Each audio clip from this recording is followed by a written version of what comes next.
23h, Madame, Monsieur, bonsoir. Les titres sommaires de cette édition.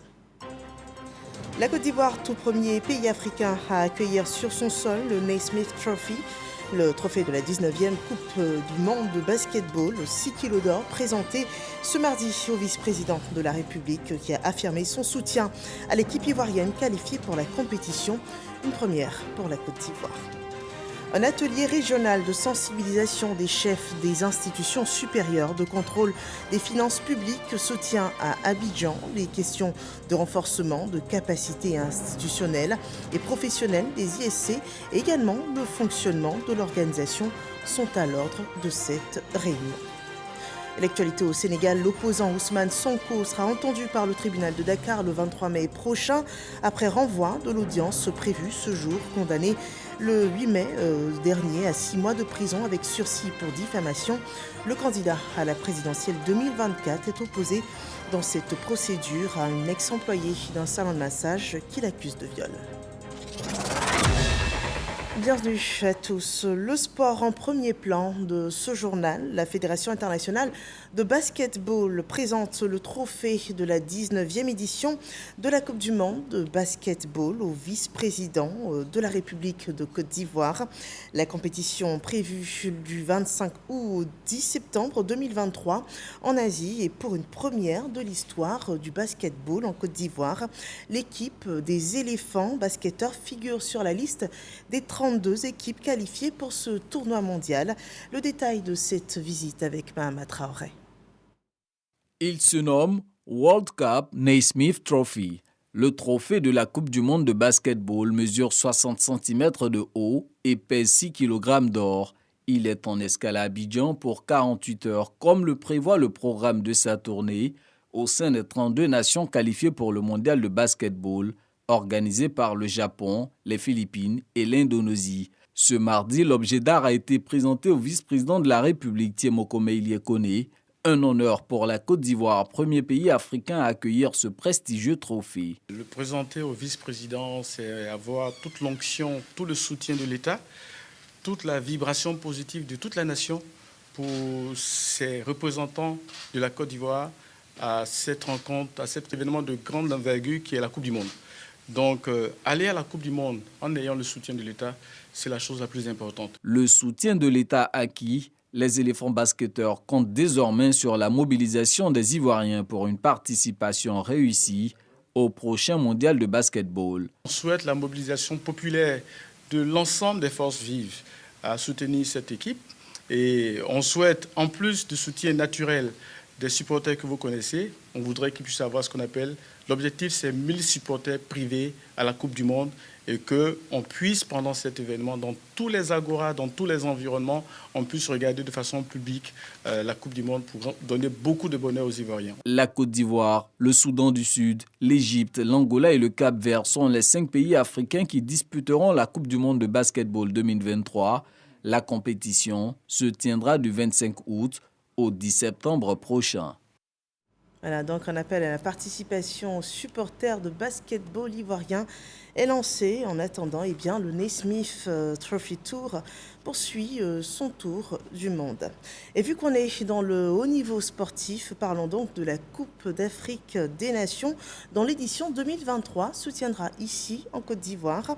Un événement dont la réussite dépend de toute la nation et la Chambre des rois et des chefs a été invitée à se mobiliser et s'impliquer aux côtés du comité d'organisation, le COCAN.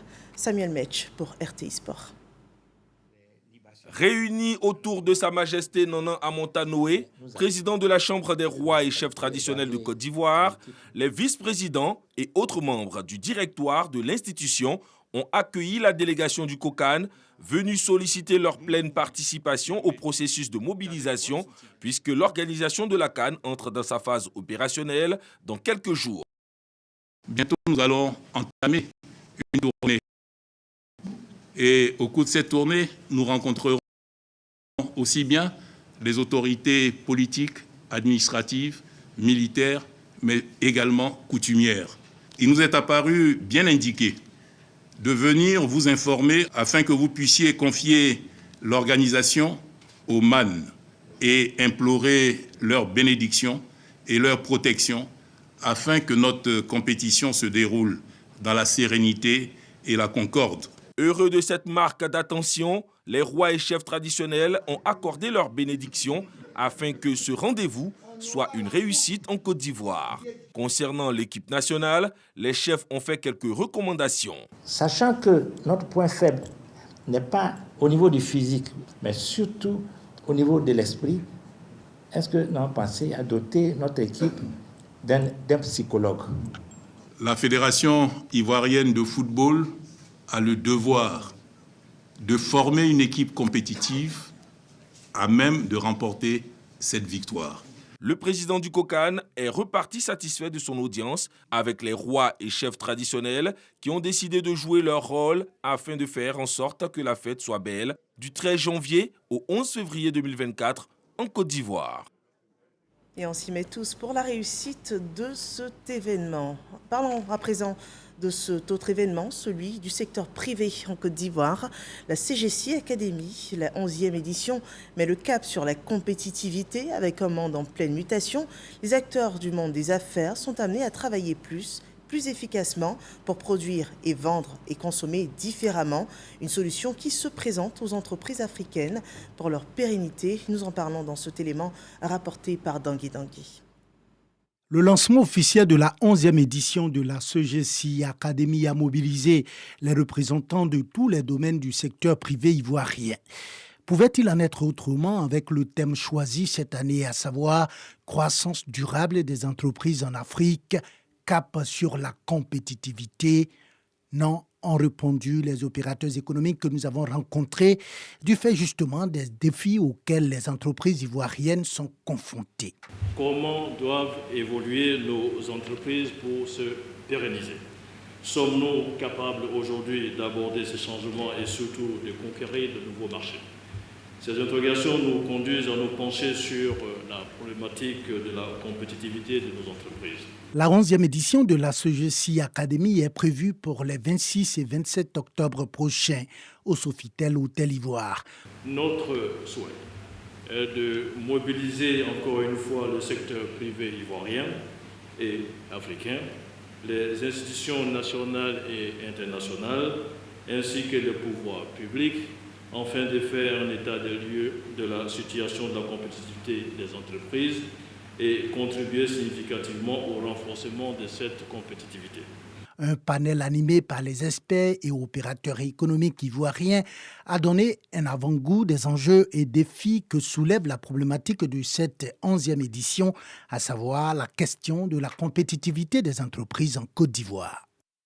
À présent, l'actualité des finances publiques, un atelier régional de sensibilisation des chefs des institutions supérieures de contrôle des finances publiques se tient à Abidjan. C'est une approche participative sur les problématiques rencontrées par cette corporation.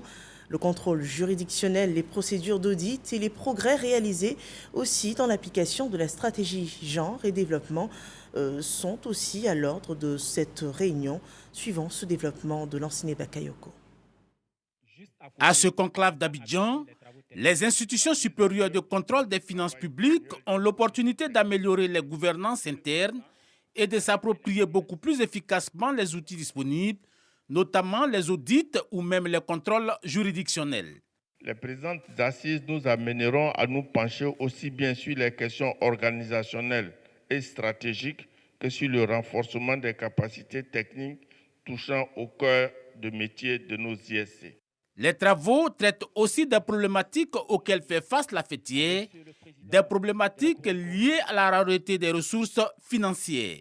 Ayant pour la plupart une spécificité qui se traduit par leur caractère juridictionnel, nos ISC ne sont pas toujours, au niveau mondial, logés à la meilleure enseigne si l'on considère que très peu d'initiatives se consacrent à l'acquittement des fonctions juridictionnelles. Dans ce contexte qui tend néanmoins à évoluer, notamment avec l'avènement d'une norme dédiée aux activités juridictionnelles, l'Association des institutions de contrôle supérieur des finances publiques doit elle-même se positionner aux avant-postes de la réflexion et du développement des capacités. Du contrôle de la finance publique à la bonne gouvernance, il n'y a qu'un pas. Le Forum international de l'Alliance anti-corruption aura lieu pour la première fois en Afrique, notamment en Côte d'Ivoire du 14 au 16 juin prochain. L'événement dénommé ICHA 2023 est une initiative du groupe de la Banque mondiale pour l'action collective en temps de crise. L'objectif, c'est d'accroître la sensibilisation et de promouvoir le développement de la coopération dans la lutte contre la corruption dans la région Afrique de l'Ouest et du Centre, le développement de Dangui Dangui. Le Forum de l'Alliance internationale anticorruption, en abrégé ICHA, aura effectivement lieu à Abidjan du 14 au 16 juin prochain. L'Afrique abrite cet événement de la Banque mondiale pour la première fois sous le thème ICHA, l'action collective en temps de crise. Pendant 3 jours, la Côte d'Ivoire sera la plaque tournante mondiale de la lutte contre la corruption sous toutes ses formes. Ce qui nous a plus motivés, c'est l'ouverture au dialogue que de se dire est-ce qu'il y a un résultat particulier qu'on a déjà mis en évidence. On voit un progrès dans le classement de Transparency International. On peut mieux faire, mais on est parti dans la bonne direction. Et je pense que c'est ça que nous voulons encourager en venant ici à Abidjan et en tenant cette conférence ici à Abidjan. Que gagne la Côte d'Ivoire en abritant ce rendez-vous mondial de la lutte contre la corruption? Renforcer l'engagement de la Côte d'Ivoire dans la lutte contre la corruption. D'accroître au niveau national la sensibilisation à la lutte contre la corruption. D'accroître la visibilité sur les réformes et les actions entreprises par la Côte d'Ivoire en matière de lutte contre la corruption. International Corruption Hunters Alliance, ICHA, va mobiliser pendant 3 jours sur les bords de la lagune Ébrié plus de 300 experts et des invités d'une centaine de pays. Entre autres objectifs de l'ICHA, engager une discussion, partager des connaissances et des expériences sur les défis, les risques, ainsi que les opportunités de faire progresser les efforts de lutte contre la corruption à tous les niveaux. Et travailler à la lutte contre la corruption, c'est aussi participer à l'épanouissement financier des populations. Voyons cette initiative, l'association villageoise d'épargne et de crédit qui passe un autre cap déjà au niveau de la désignation. On parle plutôt de programme, d'association, de valorisation de l'entraide communautaire. L'initiative testée dans les zones rurales évolue aussi et est désormais en milieu urbain et s'étend donc au milieu urbain avec de grandes ambitions dans l'installation de 25 965 avec d'ici 2025, soit 838 par région de la Côte d'Ivoire. Michel Mambo nous en dit davantage. Épargner, devenir autonome et être solidaire des autres. Le sens des AVEC. Depuis leur avènement en Côte d'Ivoire en 2002, avec l'appui de Care Côte d'Ivoire, les associations de valorisation et d'entraide communautaire ont considérablement contribué à l'autofinancement local pour la réalisation d'activités génératrices de revenus et la consolidation des liens de solidarité entre les membres. Et à cette date, le volume des épargnes est d'environ 3 355 millions de francs CFA et 1 884 920 000 francs de frais de prêt qui ont été mis à la disposition des membres. L'expérience de la Côte d'Ivoire fait école. Victorine Ndeye, ministre de la microfinance et de l'économie sociale et solidaire du Sénégal, à la tête d'une délégation, est venue s'imprégner de l'expérience ivoirienne. Nous sommes venus nous inspirer de l'organisation, de la structuration et du cadre législatif qui existe en Côte d'Ivoire. Des résultats satisfaisants qui décident la Côte d'Ivoire à étendre les AVEC aux 31 régions et aux districts d'Abidjan et de Yamoussoukro. Pour nous, le plus important, ce n'est pas d'installer une AVEC, c'est de la faire fonctionner, c'est de permettre aux bénéficiaires de pouvoir se prendre en charge. Nous avons à ce jour 605 agents communautaires sur toute l'étendue du territoire, ce qui nous permet d'avoir un meilleur suivi de l'installation des AVEC et du fonctionnement des AVEC. Florence Hachi, marraine de la cérémonie, dit placer beaucoup d'espoir en ce projet. Depuis 2019-2020, j'ai soutenu 484 AVEC dans notre région. Parce que je crois fermement en ce précieux instrument d'autonomisation financière des jeunes et des femmes. Après la phase pilote des AVEC expérimentée en 2020 dans 331 villages bénéficiaires, soit 7 régions du projet couvrant 22 000 ménages, objectif visé désormais 25 965 AVEC à travers la Côte d'Ivoire. Et alors que les initiatives AVEC sont marquées par l'évolution, l'agence de gestion foncière présente des difficultés. Un plan de redressement est envisagé selon ce témoignage de l'ancien Bakayoko. Sans une intervention financière forte de l'État, l'agence de gestion de cette société publique en charge de l'aménagement et de la viabilisation des terrains urbains court inexorablement vers l'effondrement, à cause notamment des loups passifs provoqués par les écarts de gouvernance. Résultat des audits commandés par les autorités. Le ministre Bruno Nabagné Kone est donc ici pour refaire la fondation de la maison AGEF. Il y a des voies de sortie qui sont clairement identifiées et surtout les perspectives qui nous ont été présentées sont plutôt rassurantes. Nous avons bon espoir que l'AGEF peut revenir à une situation positive, que l'AGEF peut redevenir une structure en mesure d'assurer les missions qui lui sont confiées par l'État de Côte d'Ivoire. Bruno Nabagné Kone a également donné des assurances aussi bien aux acquéreurs qu'aux prestataires qui attendent toujours de rentrer dans leurs droits. Il est important que tous ceux qui ont eu à faire des paiements à l'AGEF reprennent contact avec l'AGEF pour établir leur situation clairement aujourd'hui et convenir justement de ce qu'il est possible de faire ou pas. Faut-il le rappeler, l'actuelle direction générale a été installée à titre intérimaire après l'inculpation et la mise sous mandat de dépôt de la précédente équipe accusée de malversation aggravée. Mais au regard de l'ampleur du préjudice, les efforts de redressement peinent à porter des fruits. Et nous vous parlons hier de la journée internationale de la méthode kangourou. Cette pratique, vous le savez, du pot à pot entre la mère et l'enfant, le cadre du traitement des nourrissons prématurés. Gros plan ce soir donc sur cette journée 2023 qui a été célébrée à l'hôpital général de Yopougon à Thiès où cette pratique est valorisée. Le développement de Didier Nguessa. Hôpital général Yopougon-Atié. Ici est pratiquée la méthode kangourou depuis 1 an.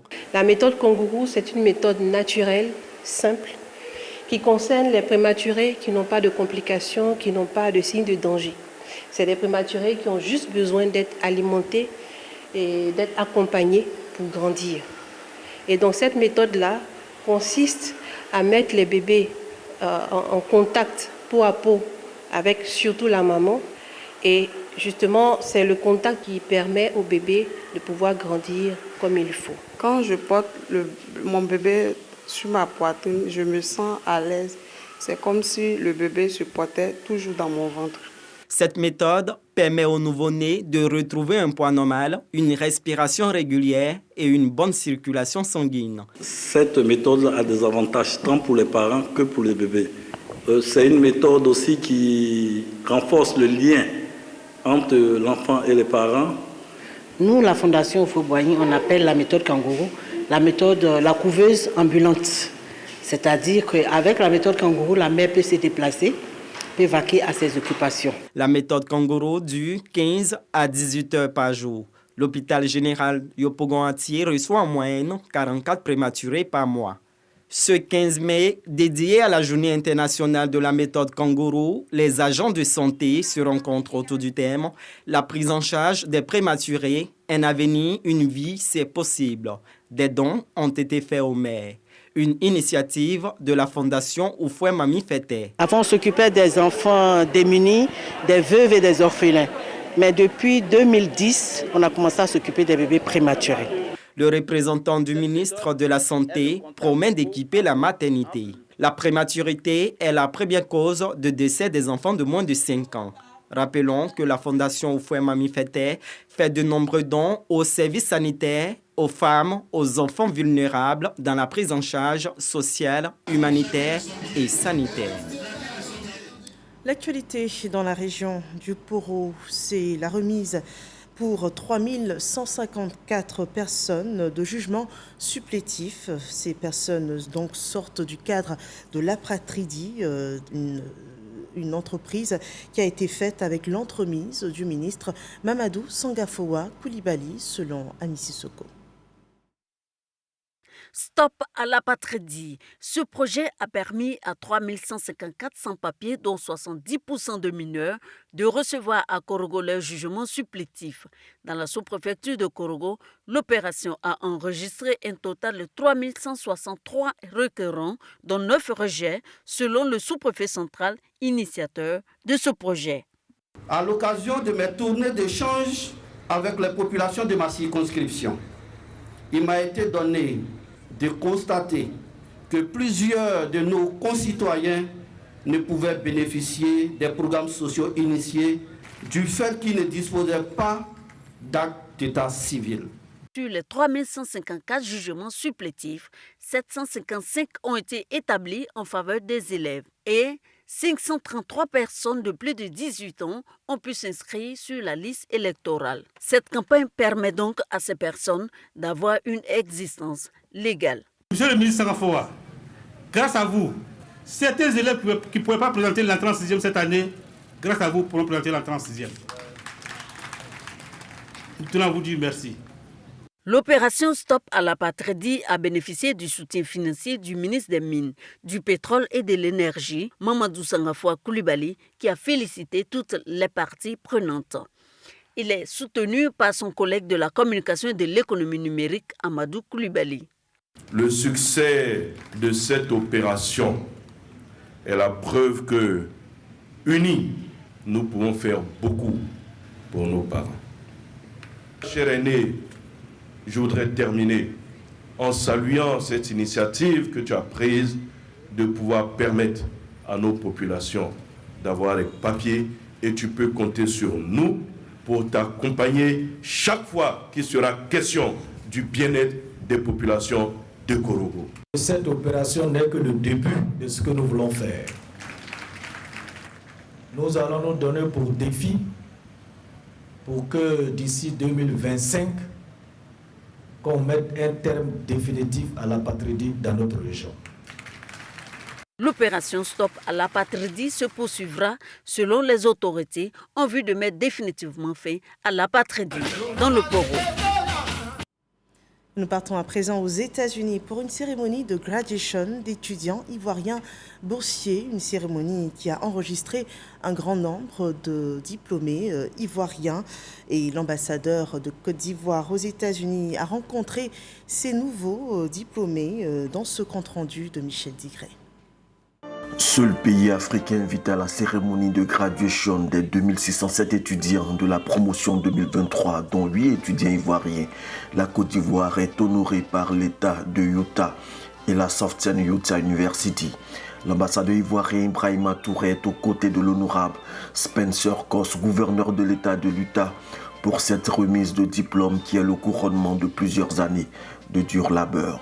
J'ai fait mon major en Engineering Technology qui m'a pris 4 ans et je suis content d'avoir effectué tous ces efforts qui ont abouti, qui ont donné ces résultats-là. On a fait une si longue distance pour venir soutenir nos étudiants ici dans cette université et c'est l'occasion pour nous franchement d'apprécier le sacrifice que les étudiants ont réalisé pour faire honneur à notre pays. Nous sommes là pour leur dire félicitations et puis remercier aussi l'État ivoirien qui a soutenu nos enfants en leur attribuant des bourses pour que nos enfants puissent travailler dans de bonnes conditions. Nous disons merci à l'État ivoirien et au président de la République. Ibrahima Touré s'est dit satisfait des performances des étudiants ivoiriens, assidus et studieux parmi les 27 nationalités que compte l'université. C'est l'image d'une Côte d'Ivoire studieuse qui gagne, résolument engagée sur la voie du progrès, mais c'est surtout dû au comportement au travail exemplaire de nos étudiants aujourd'hui. L'ambassadeur a rassuré les étudiants sur les nouvelles dispositions prises par le gouvernement ivoirien concernant la procédure de paiement trimestriel des bourses d'études envisagées pour l'année 2023-2024. Et nous revenons en Côte d'Ivoire, précisément à Boundiali, pour parler d'actions de développement. Dans cette ville, le maire de la commune, la ministre Mariatou Koné, a offert 2 véhicules aux communautés religieuses, suivant ce rapport de Ami Sissoko. 2 véhicules type 4x4 flambant neufs. C'est le don de la députée maire de Boundiali, la ministre Mariatou Koné, aux communautés religieuses de sa commune. L'un réceptionné par l'imam de la grande mosquée et l'autre par le vicaire de la paroisse Saint-Paul. Le mot me manque. Si madame me choisit parmi les groupes l'imam de Boundiali, dans la région, dans le département, dans nos communes, et puis il m'a fait comme ça là, je n'ai rien à dire. C'est le Dieu seul qui va le récompenser. Nous avons des difficultés pour la pastorale, pour stimuler tous les villages qui nous sont confiés. Grâce à ce véhicule, je pense que l'évangile va avancer dans ces villages-là. Le don de la ministre Mariatou Koné, au nom du chef de l'État Alassane Ouattara, est fait à l'occasion de la 2e session tournante du conseil municipal de l'année 2023. Un conseil tenu au sein de l'école maternelle du quartier Nabanga, au cours duquel la députée maire a présenté les nouveaux véhicules de salubrité dont s'est dotée la mairie, avant d'annoncer les réalisations en cours de plusieurs autres infrastructures. Boundiali a obtenu un centre de vidéosurveillance. Le ministère de la Défense a demandé la terre, l'espace leur a été donné, les travaux ont commencé. Deuxièmement, au début du mandat, c'était nos parents, nos frères et sœurs retraités qui avaient souhaité que la CDAE s'installe à Boundiali au lieu qu'ils fassent le déplacement jusqu'à Korogo. Ça a été accordé, le site est disponible et les travaux vont bientôt démarrer. Le don de la députée maire de Boundiali aux communautés religieuses au nom du chef de l'État intervient 2 mois environ après celui fait aux chefs de canton et de village. Et voilà une action pour la cohésion sociale et surtout la cohésion interreligieuse.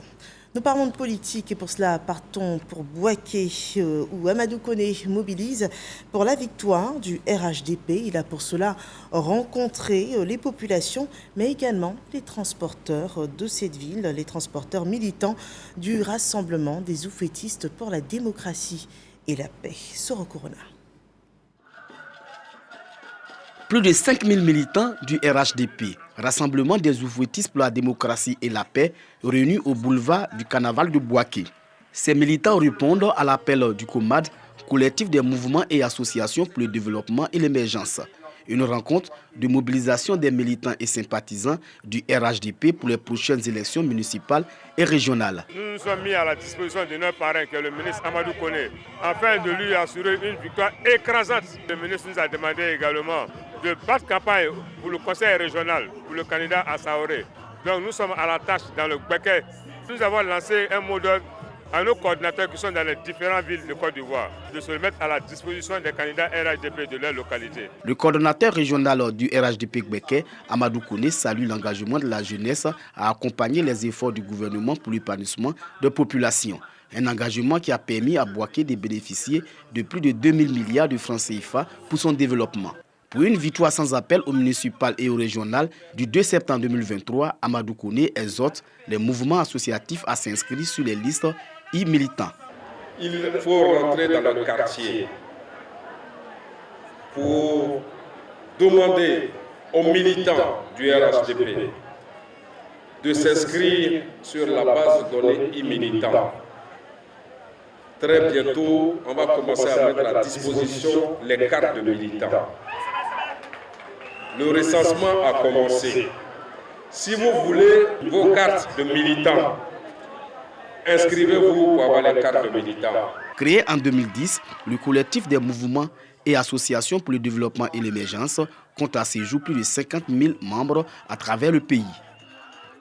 L'actualité hors de nos frontières au Sénégal, l'opposant Ousmane Sonko sera entendu par le tribunal de Dakar le 23 mai prochain, après renvoi de l'audience prévue ce jour. Condamné le 8 mai dernier à 6 mois de prison avec sursis pour diffamation, le candidat à la présidentielle 2024 est opposé dans cette procédure à une ex-employée d'un salon de massage qu'il accuse de viol. Ousmane Sonko n'a pas assisté à l'ouverture de son nouveau procès. Il dénonce un complot pour l'empêcher de se présenter à la prochaine présidentielle au Sénégal. C'est ici qu'on s'arrête pour cette édition d'information. Merci de nous avoir suivis. Retrouvez l'actualité sur RTI1 demain dès 6h30 avec Régis Kofi. Je vous souhaite une excellente fin de soirée sur RTI1.